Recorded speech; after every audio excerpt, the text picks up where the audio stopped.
또한 연휴를 맞아서 가정 예배를 함께 드리시기 원하시는 가정들을 위해서 가정 예배 모범이 필경대 위에 준비되어 있습니다. 은혜가 충만한 복된 명절 되기를 간절히 부탁드립니다. 오늘 주일 점심 식사는 여러분들께서 분주하실 관계로 또 준비하지 않고 또한 함께 각자 식사를 하게 될 것입니다. 그래서요, 또 귀한 섬김을 또 해주신 여러분들 이후로 또 같이 응원하면서 기도하면서 감사히 식사하도록 하겠습니다. 설날 당일 17일에는 새벽 기도회를 교회에서 모이지 않고 각 가정에서 드립니다. 기억해 주셔서 또한 은혜로운 명절 될 수 있도록 함께 교우들을 위해서 오고 가는 발걸음을 위해서 기도해 주시기를 부탁드립니다. 유치부 겨울 성품 학교가 돌아오는 이제 토요일 그리고 그 다음 주 토요일 2주간 진행됩니다. 예수님의 성품을 배우는 복된 겨울 성경 학교가 은혜 가운데 이어질 수 있기를 기도해 주시기를 부탁드립니다. 오늘 우리에게 주시는 하나님의 말씀 신약성경 요한복음 5장 1절로 11절까지의 말씀입니다. 요한복음 5장 1절로 11절까지의 말씀, 신약성경 149면에 있습니다. 요한복음 5장 1절에서 11절까지의 말씀. 오늘 다시 이 말씀을 교독하실 때요, 하나님 이 말씀을 제게 주십니다. 제게 주신 하나님의 말씀으로 경외함을 받기 원합니다. 다 같이 자리에서 일어나셔서 이 말씀 교독하도록 하겠습니다. 그 후에 유대인의 명절이 되어 예수께서 예루살렘에 올라가시니라. 예루살렘에 있는 양문 곁에 히브리 말로 베데스다라 하는 못이 있는데 거기 행각 5이 있고 그 안에 많은 병자, 맹인, 다리 저는 사람, 혈기 마른 사람들이 누워 물의 움직임을 기다리니 이는 천사가 가끔 못에 내려와 물을 움직이게 하는데 움직인 후에 먼저 들어가는 자는 어떤 병에 걸렸든지 낫게 되밀어라. 거기 38해 된 병자가 있더라. 예수께서 그 누운 것을 보시고 병이 벌써 오래된 줄 아시고 이르시되 내가 낫고자 하느냐. 병자가 대답하되 주여 물이 움직일 때에 나를 못에 넣어주는 사람이 없어 내가 가는 동안에 다른 사람이 먼저 내려가나이다. 예수께서 이르시되 일어나 내 자리를 들고 걸어가라 하시니 그 사람이 곧 나아서 자리를 들고 걸어가니라. 이날은 안식일이니 유대인들이 병 나은 사람에게 이르되 안식일인데 내가 자리를 들고 가는 것이 옳지 아니하니라. 함께 했습니다. 대답하되 나를 낫게 한 그가 자리를 들고 걸어가라 하더라 하니 아멘. 자리에 앉으시겠습니다. 사랑하는 성도 여러분, 오늘도 이 주의 말씀이 우리 한 사람 한 사람을 향하여 찾아오시는 주의 은혜의 말씀 되는 줄 믿습니다. 평소보다 훨씬 분주했고 사람들은 들떠 있었습니다. 도시 곳곳에 오고 가는 수많은 사람들은 평소에 볼 수 없는 많은 인파였고 또한 오고 가는 행인들 속에서는 웃음과 미소가 그치지 않았다는 사실이에요. 그 이유는 이 예루살렘이 이제는 명절을 지키러 온 수많은 인파와 사람들로 평소보다 훨씬 가득했기 때문입니다. 각지 각처에서 사람들은요, 가족들을 만나고자 이 예루살렘에 함께 명절 지키기 위해 모여들었던 것이죠. 그렇게 사람들의 웃음소리가, 가족들을 위해서 물건을 사고 파는 수많은 행인들의 걸음이 가득한 이 도시 속에서 전혀 다른 풍경이 있었던 곳이 있다고 성경에 기록합니다. 사람들이 기대에 들떠서 명절을 지키기 위해서 보냈던 그의 모습들은 전혀 온데간데 없이 전혀 다른 모습이 오늘 말씀 1절과 2절의 배경으로 기록되어 있습니다. 한번 1절과 2절 말씀을 함께 읽겠습니다. 시작. 그 후에 유대인의 명절이 되어 예수께서 예루살렘에 올라가시니라. 예루살렘에 있는 양문 곁에 히브리 말로 베데스다라 하는 못이 있는데 거기 행각 5이 있고 아멘. 오늘 말씀의 배경이 되는 곳은 명절이지만 그러나 이 베데스다라는 연못 인근에 있었던 사람들을 중심으로 기록되어 있습니다. 이 베데스다라고 하는 연못은 이 소문과 또 기적의 이야기가 가득한 연못이었습니다. 그 이유인 즉슨 이 탄산천이었던 겁니다. 보글보글 이렇게 기포가 올라오는, 그냥 우리도 익히 알고 있기로 약효가 더 있는 물처럼 여겨지는 온천처럼 그 베데스다 연못은 탄산천이었습니다.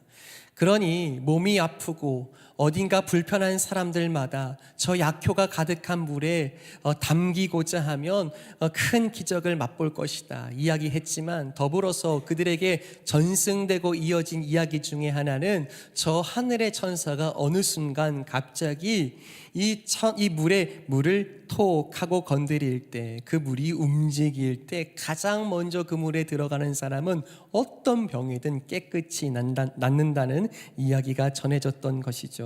자, 여러분, 그런 온천을 앞에 두고 사람들이요 모두 둘러 앉았습니다. 본래 명절이라고 하면 자신들의 가정을, 자신들의 가족을 찾아서 만나며 기쁨을 나눠야 하는 것이 당연하겠지만, 그 명절 가운데도 오고 갈 데 없는 이 환자들, 병자들은 기쁨을 누릴 수도 없고 슬픔과 아픔과 고독과 외로움 가운데 명절임에도 불구하고 또다시 여느 때처럼 다를 바 없이 이 베데스다 연못에 와서 서로 한탄하고 서로 아픈 모습을 바라보며 그래 언제쯤일까 라고 하는 아픔과 절망 속에 놓여 있었던 것입니다.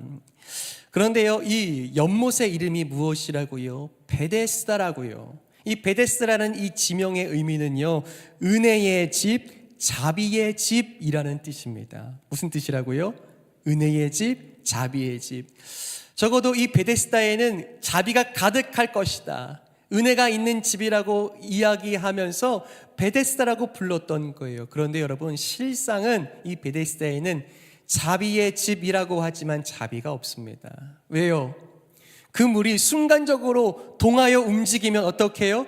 누군가 먼저 들어가라고 밀어줄까요? 아니면 내가 먼저 나만 나으면 돼 라고 하며 뛰어들까요?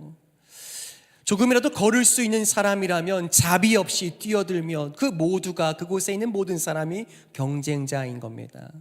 자비를 바라지만 자비가 없는 집, 은혜의 집이기를 말하지만 은혜가 전혀 없다고 느껴지는 것이 이 베데스다 현장이었다는 사실이에요. 예수님이요, 이 명절에 이 베데스다 연못에 오신 것입니다. 여러분, 예수님이 어디 계셔야 마땅하겠습니까? 예수님께 어울리는 곳은 어디시겠습니까? 당연 이 명절에 함께 예배드리고자 하는 수많은 사람들이 모인 성전일 것이고, 적어도 그 성전에 모인 사람들이 함께 말씀으로 교제하고 은혜를 나누며 가르침이 있고자 하는 성전들이야말로 예수님께 어울리는 곳처럼 우리는 생각됩니다. 그런데 기쁨이 가득할 이 명절에 사람들이 가득하며 그렇게 예수님께 어울릴 것 같은 성전 아니라 예수님 지금 어디 계시는 거예요? 베데스다 연못에 계시는 겁니다. 이유는 무엇이겠습니까? 어떤 마음으로 예수님은 이 자리에 계신 것이겠습니까? 예수님은 너무나 잘 알고 계신 겁니다.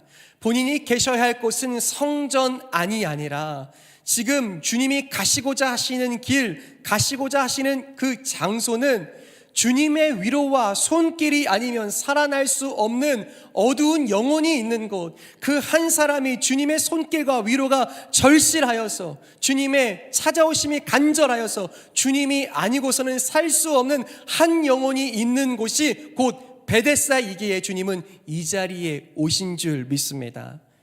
사랑하는 여러분, 우리 예수님은 어떤 분이십니까? 예수님은요, 한 사람을 위해 성전 밖으로 나오시는 분인 줄 믿습니다. 어떤 분이시라고요? 예수님은 한 사람을 위해서 성전 밖으로 찾아오시는 분인 겁니다. 사랑하는 여러분, 저와 여러분들에게도요, 베데스다가 있을 수 있습니다.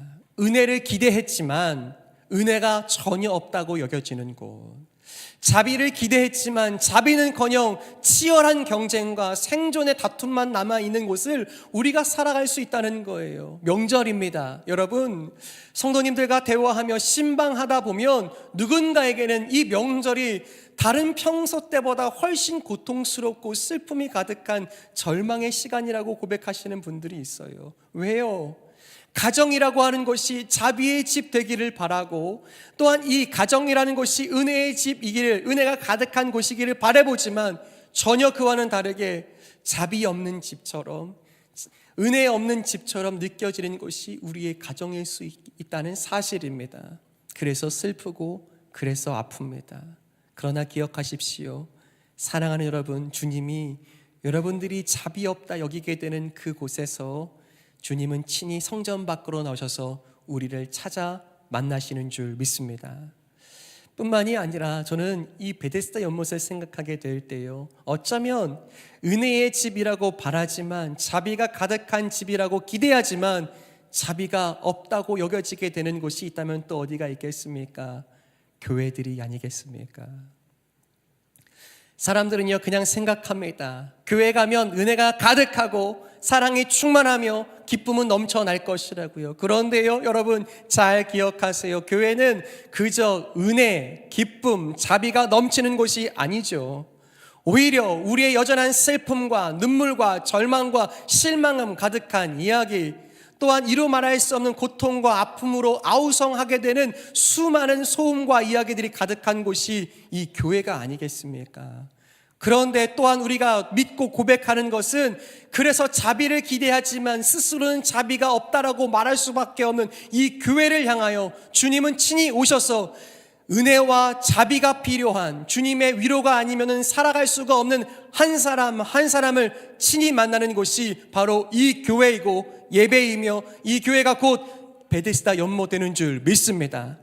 저는요 오늘 이 시간, 어쩌면 누구도 내 마음 알 길 없다, 내 삶에는 절망과 실망뿐이다, 누구도 나를 기억하지 아니하며 나는 할 수 있는 것이 아무것도 없다라고 말하게 되는 우리의 삶에, 그리고 이 자리에 주님 친히 찾아와 주셔서 우리를, 저와 여러분들을 만나 주시는 줄 믿습니다.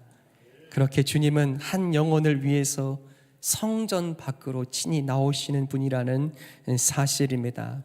자, 그렇게 이 말씀에서 주님이 이제는 이 기쁨으로 들뜬 명절 가운데에서 사람들이 많이 모이며 군중들이 함께 있는 성전 안이 아니라 나오신 이 베데스다 연못에서 만난 사람은 누구였습니까? 그 한 사람에 대해서 5절과 6절이 기록하고 있습니다. 5절과 6절을 함께 읽겠습니다. 시작. 거기 38해 된 병자가 있더라.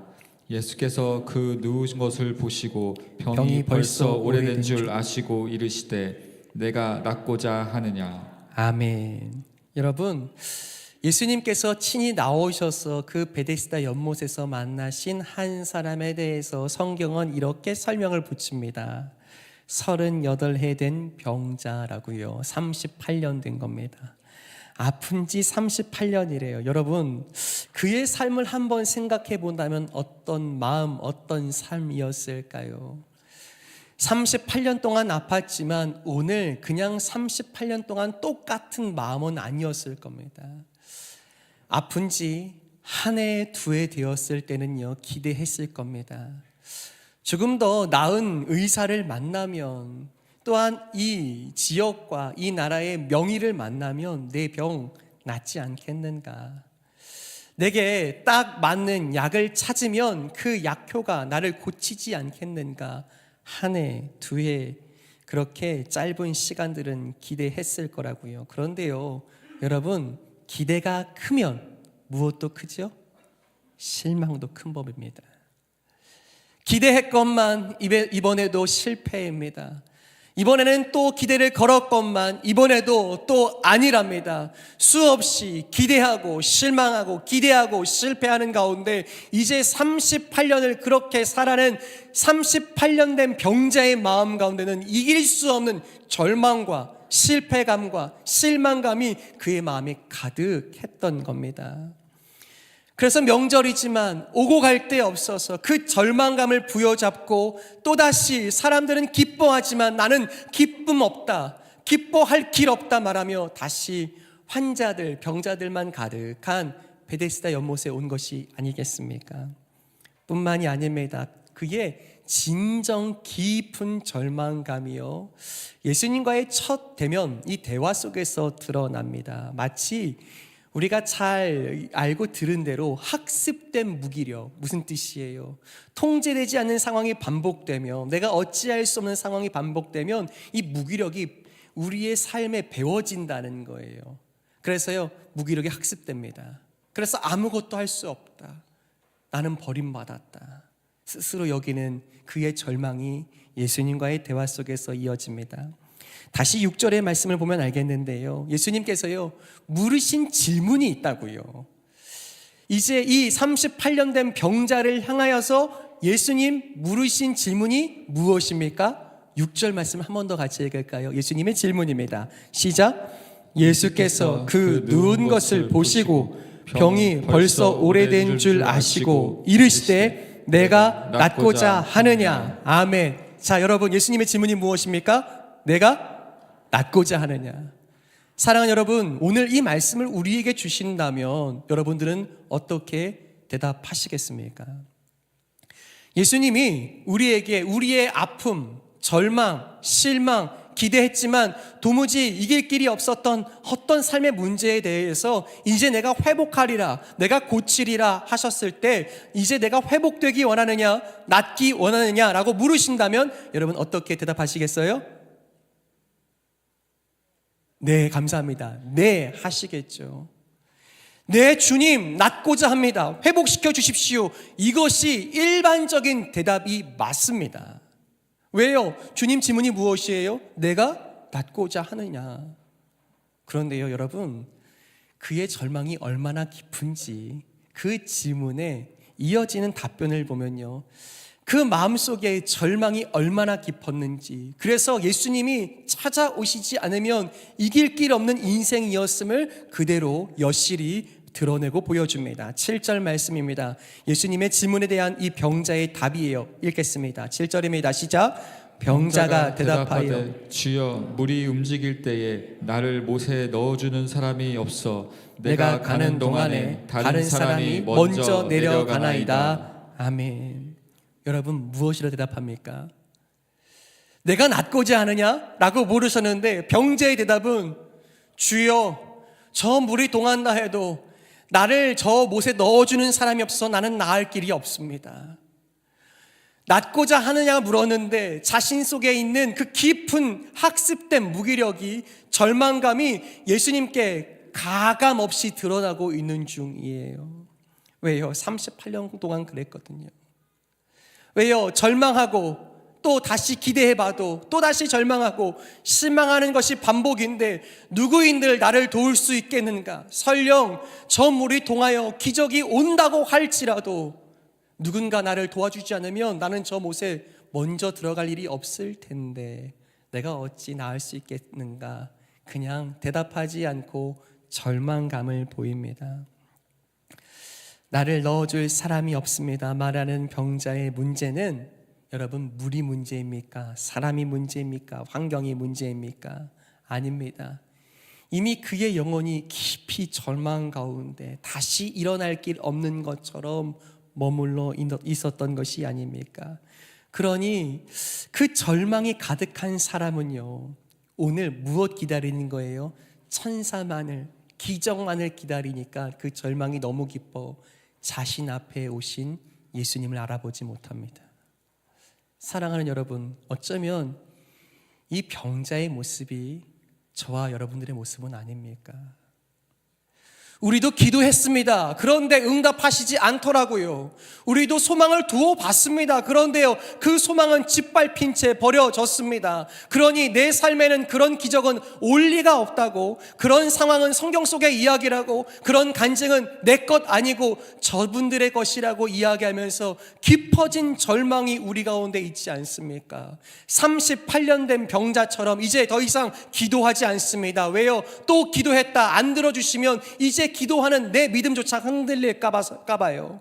이제 소망을 두지 않습니다. 그냥 기대를 매일매일 낮출 뿐입니다. 어쩌면 38년 된 병자가 그랬던 것처럼 저와 여러분들의 마음이, 신앙이 그럴 수 있다는 사실입니다. 그래서 때로는 우리의 삶을 다시 일으키고자 찾아오시는 주님이 우리 앞에 있음에도 불구하고 그 주님 알아보지 못합니다. 왜요? 그냥 내 마음에 상처만 부여잡고 있을 뿐이에요. 사랑하는 여러분, 오늘 우리의 깊은 절망, 내 힘으로, 내 생각으로 어찌할 수 없다라고 하며 포기해버리게 되는 우리의 기도는 무엇이 있습니까? 소망합니다.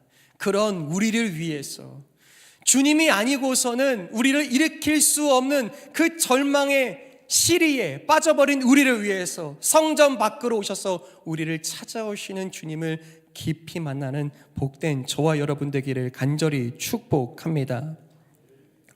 아마도 이 병자는 그냥 늘 있었던 일을 기대했던 것 같아요.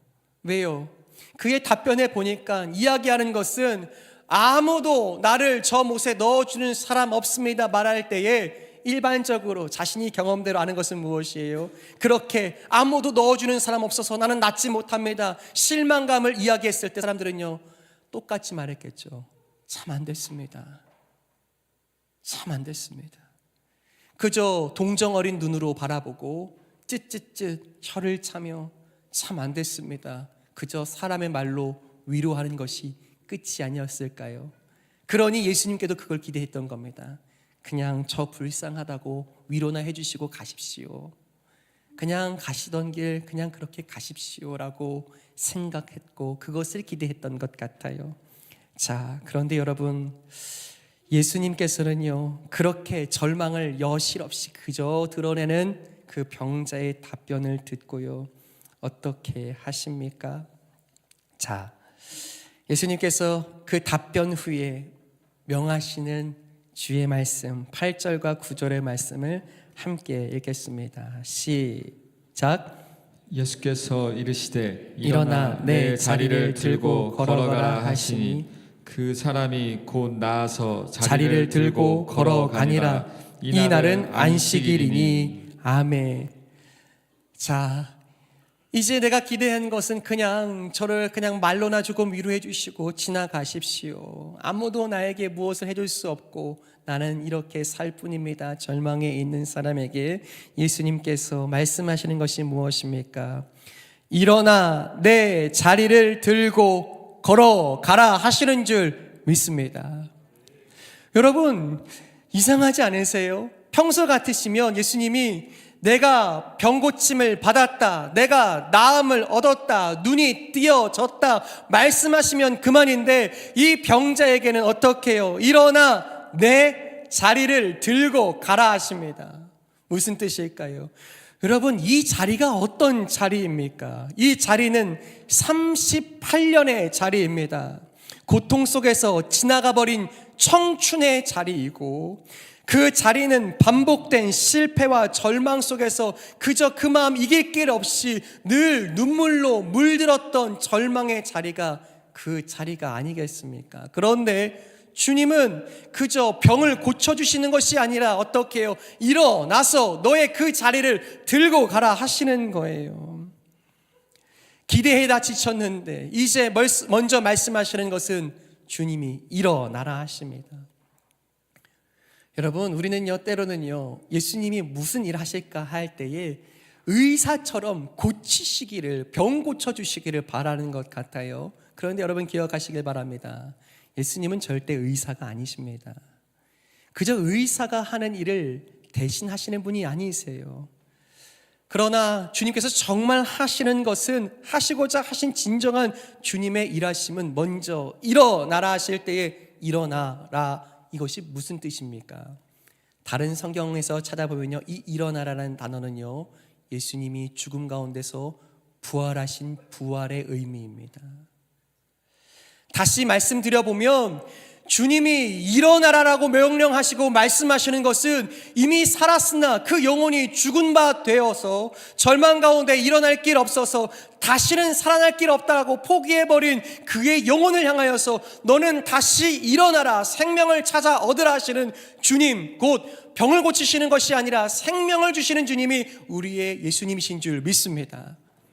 주님이 먼저 일어나라 하시는 거예요. 그리고 또 어떻게 해요? 그 자리를 들고 가래요. 눈물로 얼룩진 자리 버리고 싶지 않았을까요? 그냥 이 자리에 두고서 팽개치고 이 자리가 내 삶에 없었던 것처럼 살고 싶지 않았을까요? 그런데 예수님이요 굳이 이 자리를 들고 가라 하시는 겁니다. 여러분, 우리 삶에도요, 때로는 이 과거의 많은 시간들, 내 삶에 크고 작게 있었던 절망과 실망의 반복, 연속들이요, 우리를 주저앉힐 때가 있습니다. 그래서 아무것도 할 수 없다, 나는 아무것도 아니다, 나는 아무것도 기대할 것 없으며 기도해도 응답되지 않는다라고 그저 이제는 학습된 영적 무기력함에 살아가고 있는 우리에게요, 어떻게 해요? 이제 내가 이 자리를 들고 갈 때에 38년 된 병자가 일어나 이제는 그 자리를 들고 가며 다시 이 자리를 보게 되었을 때, 비록 그 자리는 자신의 과거와 청춘과 아픔과 눈물의 자리가 분명하지만 이제 어떻게 보게 될까요? 주님이 나를 이 자리에서 일으키셨다. 주님이 내 아픔을 알아봐 주시고 위로하시고 회복시켜 주셨다. 그 자리는 상처와 고통의 자리가 아니라 주님 나를 고치셨음을 이야기하는 간증의 자리가 되지 않았겠습니까? 사랑하는 여러분, 오늘 예수님은요, 어떤 분이십니까? 또한 기억하게 되는 것은 우리 인생의 고통의 자리를 생명의 증거로 바꾸시는 분인 줄 믿습니다. 여러분들의 아픔, 여러분들의 눈물, 여러분들의 어떤 절망은 그저 그 상태로 버림받지 아니하며 주님은 그 절망 속에서 다시 소망을 일으키시고 죽음 가운데 생명을 주시며 그 모든 아픔을 다시 생명의 증거로 삼으시리라 하시는 주님의 은혜의 복된 자리들, 여러분들의 시간, 여러분들의 기도, 여러분들의 과거가 주님 앞에 그렇게 다루어지기를 예수님의 이름으로 간절히 축복합니다. 저는 여러분들의 삶이 그렇게 찾아오신 주님 앞에 다루어지기를 정말 기도합니다. 어쩌면 과거의 내 아픔을 어떻게 잊겠습니까? 누구에게도 말하지 못하는 내 마음의 상처를 어떻게 누구에게 위로받겠습니까? 그래서 조금 비슷한 상황만 오면 또다시 그 두려움 가운데 주저앉게 되고 눈물 짓게 되고 누구도 내 마음 알 길 없다고 외로움과 고독 속에 깊이 들어가게 되는 우리의 마음 가운데 찾아오신 주님은 이제 어떻게 해요? 그 시간이 어두움과 절망으로 끝나지 않고 주님이 나를 돌보신 자리로, 주님이 나를 일으키신 자리로, 내게 생명 주신 자리로 고백하며 주님 주신 은혜를 고백하게 되는, 전하게 되는 놀라운 은혜의 수단 되는 줄 믿습니다. 저는 여러분들의 과거에 있었던 수많은 이야기들을 다 알지는 못할 겁니다. 그런데요, 믿습니다. 하나님은 그 시간, 그 절망, 반복됐던 그 실망감일지라도 그 자리에서 우리에게 일어나라, 이제는 자리를 들고 가라 하시는 주님의 음성에 함께 믿음으로 반응할 수 있게 되기를 예수님의 이름으로 간절히 축복합니다. 여러분, 주님이 오늘 가라 하십니다. 그런데요, 가라 하실 때 그러면 내 과거의 아픔들을 다 고치시나 보다, 그렇게 혼자 다시 힘내 살아가라고 하시나 보다 라고 이해할 수 있지만, 여러분, 이렇게 가라, 내 자리를 들고 하신 주님은 우리를 홀로 가게 하시지 아니하며 어떻게 해요? 이 병자가 이후에 얼마 지나지 않아 다시 주님을 만나게 된 것처럼 그 주님은 이제 가라 하실 때 홀로 보내지 아니하시며 우리와 함께 가시는 주님임을 믿습니다. 주님이 여러분의 인생에 함께 가실 겁니다. 또다시 실망할 수 있고 또다시 절망이 찾아올지라도 내 과거에 나를 다시 살게 하셨던 주님을 기억해내므로 말미암아 주님 다시 내게 소망 주실 것이다, 주님 나를 다시 일으키실 것이다, 이길 길 없고 정말 죽을 만큼 힘든 이 삶의 자리에서도 주님은 다시 나를 일으키시는 분이다 고백하며 살아가게 되기를, 그렇게 주님의 위로와 찾아오심을 경험하게 되기를, 여러분의 인생의 눈물의 자리가 주님 찾아오신 베데스다 연못 되기를 다시 한번 예수 그리스도의 이름으로 간절히 축복합니다. 저는요, 이번 한 주 동안 이 말씀을 묵상하고 준비하면서요, 이번 주에 있었던 우리 교회의 또한 기도의 응답이자 사건을 잊을 수가 없었습니다.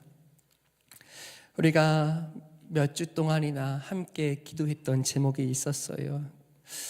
최상섭 집사님에 대한 건강의 기도 제목이었습니다.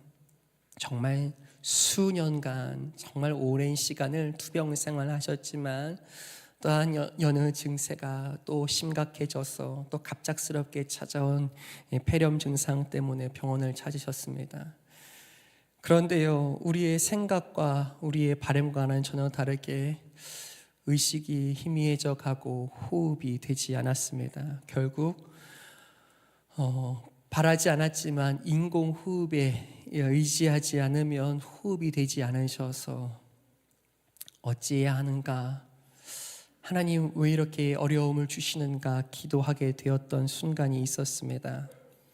그런데 시간이 흘러가면서 나아지기를 기대했지만 오히려 병원에서는 이렇게 연락이 왔습니다. 아내 되시는 권사님께 이제 임종 면회하시라고, 호흡기를 떼야 할 때가 이제 다 온 것 같다고 하는 연락을 받고 저에게 전화를 주셨어요. 그래서요, 어찌할 바 모르는 무거운 마음으로 권사님과 사랑하는 우리 자제분들과 함께 면회실에 앉았습니다. 그리고 집사님 계시는 병상에 찾아갔어요. 중환자실에서 온갖 기기들을 온몸에 꽂고 계시는 집사님 눈에는 초점이 없고 온 피부는 혈색 없이 어두워져 갔습니다. 그리고는 병원에서 말하기는 이제 마지막일 터이니 인사하시라고 하는 거예요. 하염없이 통곡 소리와 울음소리가 가득한 그 병상에서 함께 임종을 준비하는 마음으로 기도하며 하나님께 간구했습니다. 하나님, 우리 집사님 하나님 사랑하시죠? 그 호흡을 책임져 주십시오. 주님, 그 생명을 하나님께 의탁드립니다. 하나님 생명의 주관자 되어 주십시오. 기도하고 또 기도하며 시간을 보냈더니 이제 의료진들이 시간 다 됐으니 제발 좀 이제는 좀 나가셔야 한다고 이야기하는 통에 결국 그 병실을 무거운 마음으로 함께 나왔습니다. 의술도 할 수 없고 의사도 안 된다고 말했습니다. 그런데 여전히 기도할 뿐이었습니다. 또 기대해보면 실망할까봐 어찌 기도할 바를 알지 못하고 이제는 절망밖에 할 수 없는 우리 가운데 하나님은 우리의 기도에 응답해 주셔서 우리 집사님 주중에 중환자실에서 일반 병실로 옮기게 된 줄 믿습니다. 인공호흡기가 이제는 떼어질 만큼 아주 힘들고 아직도 조금은 어렵지만 자가 호흡하시면서 이제 또렷한 의식을 가지고 이야기하시게 되는 거예요. 일반 병실로 옮기셨다는 소식 듣고 전화드렸습니다. 권사님 너무 감사하네요. 그렇게 전화를 드렸더니 권사님이 수화기 너머로 여보 목사님이에요 하고 바꿔주시는 거예요. 숨이 차서 한마디도 제대로 하지 못하시지만 이렇게 또렷하게 말씀하시더라고요. 감사합니다. 여러분, 사람이 할 수 있습니까? 우리가 하는 것은 기대하지 않는 것, 그냥 기대를 높이지 않는 것. 그래서 무기력하게 그 마음속에 그냥 어쩔 수 없이 포기하게 되는 것이 우리의 마음일진데, 주님은 정말 생명이신 주님은 다시 우리에게 아니 내가 일으키리라 하시는 줄 믿습니다. 어찌 보면 우리 집사님도 아직 깨끗하게 완벽하게 회복하신 것은 아니죠. 그런데요, 저는 믿습니다. 우리 집사님이 누우셨던 그 병상은 어떤 병상 되겠습니까? 주님이 나를 살리신 자리다. 주님이 나를 다시 일으켜서 내 사랑하는 가족들을 마주하게 하신 자리다. 제가 이렇게 이야기해 드렸어요. 집사님, 우리 성도들에게 정말 위로가 되어 주셔서 감사하다고, 우리가 기도하면 하나님 들어주신다라고 다시 고백할 수 있게 해주셔서 너무 감사하다고 집사님이 우리의 기적 되어주셔서 고맙다고, 우리의 간증이라고 말하게 되는 줄 믿습니다. 사랑하는 여러분, 어떤 절망, 어떤 무기력함, 어떤 반복된 실망감 속에 계십니까? 그것이 무엇이든지 상관없이 주님은 그 자리에 이미 찾아와 계십니다. 그리고 말씀하실 거예요. 가라, 내 자리를 들고, 가라, 내 자리를 들고 하실 때에 주님, 이제 갑니다. 내 길은 주님이 돌보시는 길이라. 내 길은 주님이 살리신 길이라. 그래서 주님이 가시고자 하시는, 동행하시는 길이라 라고 고백하며 가게 되는 줄 믿습니다. 그 손에는 과거에 잊을 수가 없는 내 상처의 자리가 있고, 내가 잊을 수 없는 눈물의 자리가 있지만, 그 자리를 볼 때마다 주님은 나를 살리셨다, 세우셨다, 절망 가운데 소망을, 죽음 가운데 생명을 주신 주님의 능력의 자리다 고백하며 주님을 이야기하게 되는, 주님을 간증하게 되는 그 놀라운 은혜가 저와 여러분 가운데 있기를 예수님의 이름으로 간절히 축복합니다. 말씀을 맺겠습니다. 사랑하는 여러분, 명절입니다. 누군가의 마음 가운데는 이 명절을 보내면서도 또다시 절망과 아픔 가운데 가득하실 수 있어요. 해도 또 안 되고, 기대해도 또 안 될 줄 알면서, 그래서 기대를 낮추게 되는 우리의 절망을 주님이 아셔요. 내 가정도 베데스다 같고, 내 교회도 베데스다 같아서 아무것도 기대할 수 없는 것 같은 치열한 생존 다툼 가운데 주님은 이미 찾아오셨고, 우리를 마주하실 때에 이제 고개 떨군 우리의 눈길을 들어 주님을 바라보게 될 때에 내 앞에 계신 주님을 마주하고, 그 주님이 일어나라, 가라, 내 자리를 들고 하시는 주님의 마음을, 주님의 음성을 듣고 살아가실 수 있게 되기를 간절히 축복합니다. 또다시 실망할 일이 있을 겁니다. 또다시 절망이 찾아올 수 있을 겁니다. 그때에 내 손에 들린 과거와 아픔과 상처의 기억이지만, 그 자리에서 나를 살리신 주님을 기억하며, 이 자리에서도 살리신 주님은 오늘 또다시 나를 일으키실 것이다 고백하는 복된 교회 되기를 간절히 축복합니다. 이 시간 찬양하고 기도하면 좋겠습니다. 주님, 이제 주님이 가신 생명의 길을